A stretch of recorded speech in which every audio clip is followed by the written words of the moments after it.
Thank you, Mr. Speaker. Basingstoke Hospital, used by half of my constituency of North East Hampshire, has had its rebuild delayed by 15 years, despite no ministerial visit to see the worsening conditions there. The cost of maintaining the hospital for those 15 years is estimated to be almost as much as the rebuild itself. So can the Prime Minister explain the logic of making taxpayers pay twice?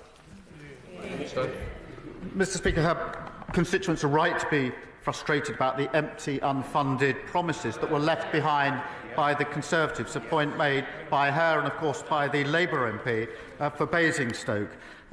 Under the previous government's plan, a new hospital in Basingstoke would simply not have been delivered because it was unfunded. It was a promise without anything behind it. We've put in place a funded deliverable plan which will see the hospital built, and we'll work closely with the Trust to ensure that it is. Dr Becky Cooper. Thank you, Mr. Speaker.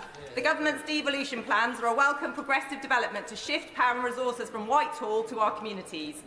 But there are, of course, discussions now around the process and realisation of benefits for our communities.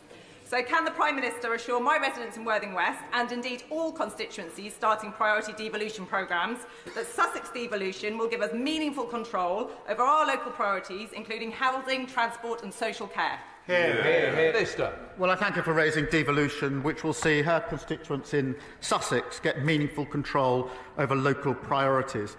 The devolution priority programme, Mr. Speaker, will see a wave of mayors elected next year, including in Sussex, and I believe that those with skin in the game make the best decisions about their communities.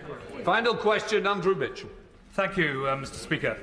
Mr. Speaker, the Prime Minister will be well aware of the Global Vaccination Fund, Gavi, one of the United Kingdom's great success stories. It's vaccinated from deadly diseases over 1 billion children under 5. It presents real value for money to British taxpayers, and over 80% of our constituents support it. Will he give the House today an undertaking that Britain will continue this leadership and make a decisive pledge at next month's replenishment conference? Well, I'm grateful that this is a really important issue. As he rightly points out, I've long supported it and will continue to support and share details with him just as soon as I can. But it is important, have supported it, will continue to do so. Thank you. Right, that completes Prime Minister's questions.